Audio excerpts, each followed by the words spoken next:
నవజాత శిశువుల విషయంలో ఈ వేసవిలో తీసుకోవాల్సిన జాగ్రత్తలు. సో నవజాత శిశువుల విషయంలో డిహైడ్రేషన్ కావచ్చు, ఫీడింగ్ సరిగ్గా కాకపోతే. కాబట్టి పుట్టిన గంటలోపే పాలు ఇవ్వాలి. తర్వాత 2 to 3 అవర్స్ మినిమం ఇవ్వాలి. తల్లిపాలు సాధారణంగా అందరికి వస్తాయి, కానీ తల్లిపాలు ఇవ్వడం అనేది అంత ఈజీ ఏం కాదు. ఆ తల్లికి సరైన సపోర్ట్ రావాలి. సపోర్ట్ ఎవరు? భర్త ద్వారా, ఇంట్లో ఉన్న కుటుంబ పెద్దల ద్వారా అందరూ ఆమెకి సహాయం చేయాలి. ఏ రకమైన సహాయం? ఆమెకు సరైనటువంటి పోషకాహారం, 2 నుంచి 3 లీటర్ల లిక్విడ్స్, ద్రవ పదార్థాలు, కొంచెం రెస్ట్.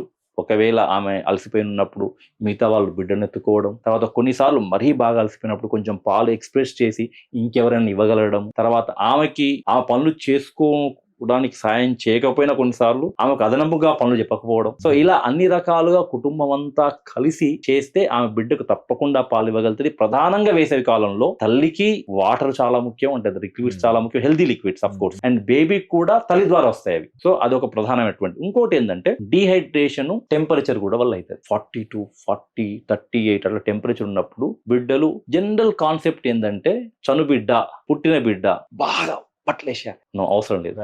ఎండాకాలంలో బరువు మంచి ఉన్న బిడ్డకి అలా అవసరం లేదు.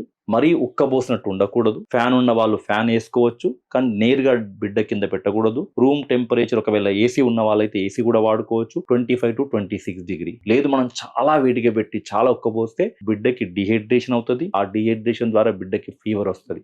ఎప్పుడైతే ఫీవర్, డిహైడ్రేషన్ అయితే బాడీ నుంచి వాటర్ వెళ్ళిపోతుంటది. సో అది ప్రధానమైనటువంటి ప్రాబ్లం. ఒకవేళ ఎప్పుడైతే ఎస్పెషల్లీ ఫస్ట్ 1 వీక్ లో ఎప్పుడైతే డిహైడ్రేషన్ ఎక్కువ వద్దో, ఫీడింగ్ సరిగ్గా కాదో, జాండీస్ లెవెల్ పెరిగి కొన్నిసార్లు ప్రమాద స్థాయిలో పోద్ది.